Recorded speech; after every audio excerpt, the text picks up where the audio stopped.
So with us fully into the summer break with not much news happening, I thought, why don't we look at F1 fanfictions? Because that's the logical decision, right? I mean, don't blame me, man. I'm bored as hell and I would rather try to have fun with something than milk a nothing story that probably has no conclusion or one that is so unbelievably predictable. Looking at you, Cadillac and Red Bull driver rumors. But I'm not just gonna read any fanfictions because I don't want to put authors on blast. Instead, I have gone to you guys for the video. A couple of days ago, I announced on my YouTube community tab that you guys will be writing the F1 fanfictions via a Google form, and I got many responses varying from coping for your favorite team and other more, how should I say, extreme fantasies. Now, I won't be reading them all since that will be like a 2-hour video. Instead, I will find the ones that I personally find interesting and read them here. But that's not all. I'll be reading them and grading them from A through F, since in a time of low attention spans and ChatGPT shopping lists, I need to make sure y'all can still write good, specifically about Ferrari doing good in the championship or rough gay sex between the drivers and Toto Wolff. Why is it always Toto? So you get the gist of the video now. We have a lot of fanfics to cover, so go join the Discord to interact with the community and subscribe if you're new if you think sometimes. So enough yapping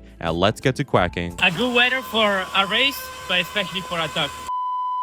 So before I actually start reading your submissions, instead of having the text shown and me reading it, I'll instead put up pictures and clips related to the story I'm reading so you guys can get a good visualization of the story. Also, there were a lot of responses, so apologies if I don't get to you since, trust me, there are a ton of them I got. So with that cleared up, fanfic number 1. This one's title is The Start of the End. It was a horrible day for the Mercedes F1 team because during the race at the Spanish GP, Nico Rosberg and Lewis Hamilton collided, making them go out of the race, but this has not stopped the conflict between the two drivers. Lewis Hamilton says, "This is unbearable. You cannot even race now?" Nico Rosberg replies, "What do you mean I'm the one who doesn't know how to race? You're the one who tried the most desperate overtake in the world. Desperate? You are the desperate one. You know you're the second driver." "No, not this time, Lewis. I already won 4 races and you did nothing. You're so..." "Shut up." "Then make me shut up." Lewis looks at Brittany's eyes, grabs his hair, and starts passionately kissing him with a lot of intent. But before they could start doing the snoo-snoo, they hear that someone was entering the room, and it was none other than Toto Wolff with James Vowles. To be continued. Absolute cinema. The dialogue between our two protagonists was stellar and it really got you into the mood and the story with this conflict. Also, the way the mood was set up by giving the context of the Spanish GP in 2016 was done great and it really made you feel that there was bad blood between the two drivers. I also like how this is implying that this isn't the first time a situation like this has happened, which really adds to the Mercedes lore. However, my only critique with this is that I didn't really get an end vibe from this since I get the impression things are far from over with these two. And speaking of, I would imagine things stay the same for a while, if not accelerated because of that ending. Because are you kidding me, man? Toto Wolff and James Vowles to be continued? Nuh-uh. I want it now. I do not want to wait. But overall, a really solid story, so I'll give this one a B+. Fanfic number 2. The night before the Japanese Grand Prix, Max and RB21 went on a nice romantic dinner date in the garage. They were eating sushi with a glass of Mobile 1. "Let's make this a win tomorrow," and kisses her on the front wing. Yuki, however, was peeping and saw this through the window and wondered if this bond helps Max win races. A few races later in the mid-season, Yuki and his RB21 are in a toxic relationship of who's in control on the race course. Liam goes up to Yuki. "Don't worry, bro. I've been with her before. I know it's tough, but you gotta get through to her." Yuki replies, "I would rather be with you than that monster." Liam starts blushing as he stares into Yuki's cute eyes. Yuki's race performance doesn't improve, but he is happier because Liam is by his side at all times. They both get closer together as the season goes on. Just wait until VCarbo 2 realizes Liam is cheating on her. Okay, I love the conflict in this one. I love the idea that the cars have a soul too and how a deep and intimate relationship with the car now means something more than it usually does. However, I would be lying if I said I was completely happy with the idea. I personally believe the cars could have used more characterization. Maybe the RB21 blushes when Max kisses her on the front wing. Maybe the VCarbo 2 has doubts regarding Liam. Maybe Yuki's RB21 has disgust or remorse in her eyes when looking at him. I really feel like these elements would have elevated the story to new heights. However, what we do have is good, especially with how more conflict is set up at the end with the VCarbo 2 and how it could get involved in future stories. So overall, I would give this one a nice B- grade, but continue improving your work since we are on the verge of something special here. Fanfic number 3. Max hardly had the door shut when Charles's back hit it, the impact drowned out by the sharp suck of his breath. Max's hands were already on him, one around his waist, the other up the nape of his neck, pulling him into a kiss that was all flaming diamond teeth. Charles stepped nearer, bridging the final inch between them, his fist clenched in Max's hair as if he could anchor himself there. The flavor of the champagne was still detectable in the air, but now it was richer, laced with something much darker. Max's lips pulled back from Charles far enough to trace a lingering path along Charles's jawline to the point where pulse touched the skin. "You're shaking," he breathed, though his respirations were far from even. Charles let out a soft sigh, leaning back his head. "I'm calculating," he panted, "working out just how I'm gonna beat you and how many rounds it will take." Max's return smile was wicked, his voice a low oath against Charles's ear. "Be careful, I play to win." This one right here is a good one. I love how the relationship we see in this one is a playful and maybe a competitive one, but one where they clearly still love each other. Plus the conflict of who had just won is great, since clearly Charles just lost to Max, but instead of sulking, he tries to get closer to him to see how to truly defeat him. But Max sees through the intention with his final line, and you really get the feeling that Max is doing the same exact thing to Charles. I love rivalries, especially if it involves gay lovemaking, so I have to say, it's fantastic. I give this one a solid A grade. I better see a continuation of this one soon. Fanfic number 4. "We can't do this anymore, Max. You are the love of my life, but racing is my life, and I can't give it up." It was tearing him apart, but this was a decision Charles had made long before. "You can't possibly be serious," Max exclaimed. "That's easy for you to say. I don't have the World Drivers' Championship to prove myself like you do. This, what we have, it never would have worked out anyway. I bleed red, and you bleed blue." And Charles walked away, fighting not to look back. You know, I'm not one for tragedies, but my God, I think I felt a tear running down my leg. I love how this story is different from the rest, where most start with either the relationship being established or in the middle of it. This one starts with its end, and I find that really endearing. And the conflict between the two drivers, how Charles needs to focus on himself for his glory, but Max wants to stay for their love, it's just really impactful, man. Where Max doesn't understand that Charles is losing his golden years and staying with Max and not advancing his career as a Formula One great, Charles also doesn't understand that by leaving, Max loses a piece of himself, and this could send his career straight to the gutter. The trope of lovers meant for each other meeting at the wrong time is one that always puts a tear in my eye, and no matter how many times I want these sort of stories to end on a happy note where they both get what they want, I always know it can never end that way. So I have to give this one an A for really impressing me, since again, I am not a sad story person. Fanfic number 5.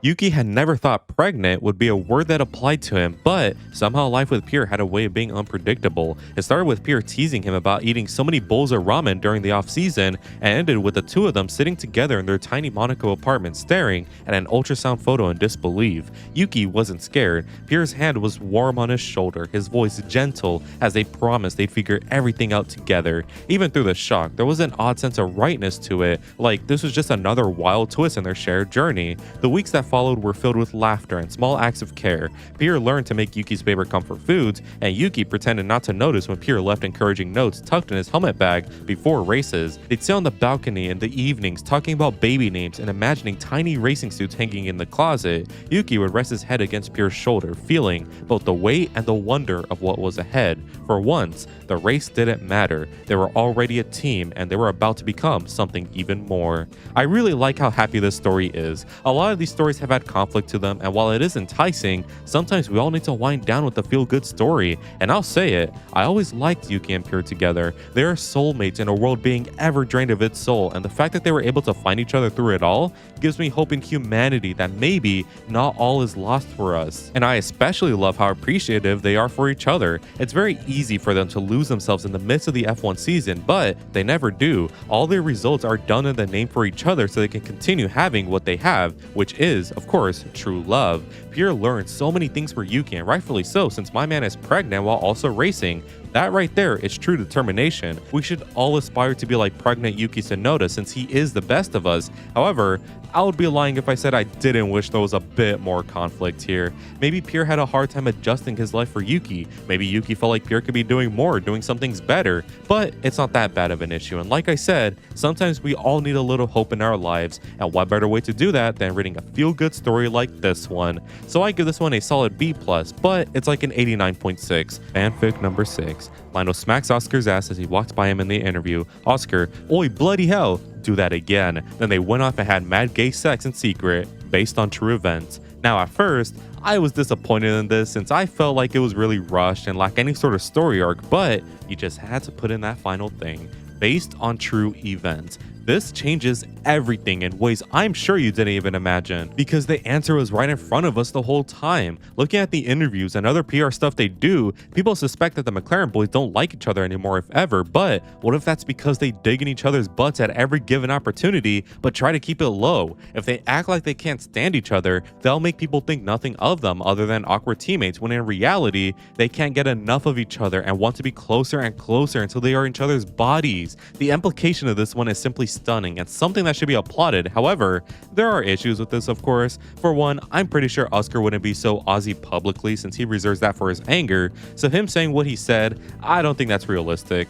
Plus, I really wish Lando said more, or rather said something, since I don't buy that he would just do this silently. But like I said, the plot twist at the end really saves this one. Like, that plot twist has to be up there with the good ones like Attack on Titan or The Sixth Sense, so I would give this one a cool C+, but there is potential here with you. Do not lose hope. Fanfic number 7. A cameraman's perspective on Abu Dhabi 2010. Michael Schumacher had spun around right at the first chicane at Abu Dhabi, a very dangerous place to be facing backwards on the track if I do say so myself. I saw the cars coming towards Schumacher and I prayed that he did not get hit. God hates only me apparently, because Schumacher gets hit by Liuzzi smack dab in the cockpit. I zoomed in on the crash and eventually got a replacement for myself so I could go down and film the aftermath. I was following Michael and Vince Antonio down the pit lane when I saw them not making up about the crash but making out over it. They saw me recording, stopped kissing, and then put on smiles and kept walking. They later both came to my house and threatened me to delete the footage, which I complied to. So I guess there's no proof of shootsy.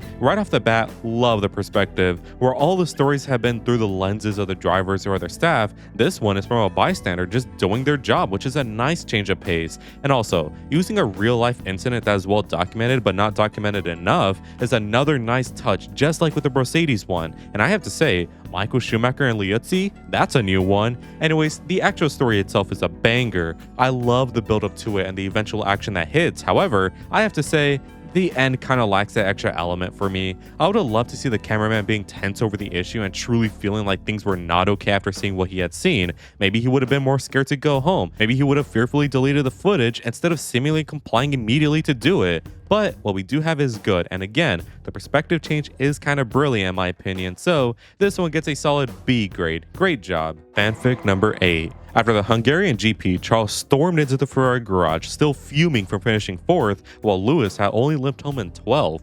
You know you were lapped by me today, right? Charles said, voice low and sharp as he cornered Lewis by the lockers. Lewis tried to grin, but Charles was not buying it. That means you owe me, he added, stepping uncomfortably close. Punishment, Charles declared. He made Lewis sit in the simulator, cranking the difficulty to the maximum. Every mistake earned a sharp nudge, a teasing whisper, or a hand brushing against his shoulder just long enough to make him squirm. Focus, Charles murmured, leaning closer, letting his breath hit Lewis's ear. By the end, Lewis is flushed, rattled, and silently promising himself he'd never underestimate the Monaco Prince again. Charles straightened his suit, smirking with that alluring, knowing gaze, and walked away, leaving Lewis both annoyed and strangely captivated. I also really like this one since this one is also a change. Where most are stories about the relationship thriving or ending, this one doesn't even have one established, and instead, we see its roots starting to form. We get the impression that they both have had feelings for each other and it's been very obvious to one another. So after the disastrous Hungarian GP, Charles puts his foot down in both ways. He wants Lewis to get better and he also wants Lewis, so he does both. And the way Lewis allows it and let Charles command him, you just get the feeling that something amazing is going to happen between them. My only criticism is the fact that I am left blue-balled, but I suspect a sequel will be written, which is enough for me. So I'd give this fanfic a solid A-, and I really think something special is going to happen with this one. Fanfic number 9. This one is from the POV of Sainz. Lewis Hamilton to Ferrari. Sainz in red, no more. I felt so alone, so betrayed. Tears ran down my cheeks. My vision blurred. A knock came at the door. Mon amour, his voice said gently. My Charles. I stumbled to the door, opening it as I collapsed into his embrace, tears running down uncontrollably. He held me, caressing my back. They replaced. I got interrupted by Charles. I know, Carlos, he whispered back. In that moment, I lost all reason. Ferrari is ruining you, Charles. Ferrari is ruining your chance at championships. You deserve better. Let's leave together. The words stumbled out before I could stop them. Charles became shocked and then guilty. I have a duty to Ferrari. I'm staying. I'm sorry, Carlos. Charles's whisper broke any semblance of rationality left in my mind. I tore away from his embrace. Get out, I said through gritted teeth. Carlos, he tried saying, but I ushered him out. In just one announcement, mi vida, all of it, is gone. Again, I am not one for tragedies, but my goodness me, my life will never be the same after this. I, for one, love the Lewis move and thought it was great, but clearly I am ignorant. I had failed to understand that there was more at stake here than just a simple Ferrari move. I failed to understand the impact this would have on Carlos's and Charles's relationship, and I am so sorry for not understanding. You feel the genuine grief that Carlos is experiencing, along with the guilty conscience that Charles has, and it all blends in so well in this story. I love that despite them having to speak English to each other, they still understand each other's languages and truly know each other so well. It's a shame that work gets in the way of every great relationship, but all we could hope for is that they both move on and find comfort in their new environments while also appreciating their past. So I would give this one a nice C grade because there's too much water. And finally, because I cannot take it anymore,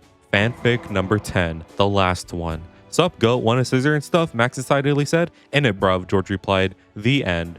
Oh my god. This is easily the best one so far, and I am not even joking. The way Max calls George a goat in this shows how humble and caring Max is as a person. Max could easily call himself a goat because he is. 4 titles in a row, extreme dominance, always finishing first. Max is simply him, and he could easily get offended at the thought of somebody else potentially seeing themselves on his level, but he doesn't. He knows every driver has their own battles, and simply getting up and putting one foot in front of the other is enough to make Max see them as the greatest goat there was. And then at the end of Max's statement when he said, and stuff, implies that this isn't Max's and George's first time being with each other. By simply saying, and stuff, we can see into their relationship as a whole and see how casual it is, along with how comfortable they feel with each other to use informal language, which is shown by what George says in his brilliant line containing only 2 words. In it, bruv. I mean, wow, man, the dichotomy of this line is truly extraordinary. On one hand, you have George saying in it, bruv, in the sense that he is that close with Max that he sees him as a person he can be comfortable around and truly be himself. But on the other hand, in it, bruv, implies that maybe he only sees Max as a friend with benefits. Where Max sees George as a lover, perhaps George sees Max as an embarrassing affair, and I really love how George's 2 words in this fanfic implies a whole world of emotions and thought. So I think this is undoubtedly the best fanfic so far in this video, and I have to give this one a solid A+ at a 100%. I don't think I'll ever read something this impactful in my life again. Whoever you are, thank you. So those were your F1 fanfictions. I'm ashamed to admit that with some of these writings, I was giggling and kicking my feet in the air more than I should have, but that's the beauty of expression. I have no other words to say now other than the F1 news cycle cannot come any sooner. Anyways, I want to give a quick shout out to all members of the flock for their continued support, and make sure to donate if you want cool benefits as well as just helping me out. Anyways, if you enjoyed today's video, make sure you leave a like and subscribe since it really helps me out. Make sure to let me know in the comments what you think of this, and as always, have an amazing day. Good weather for the duck.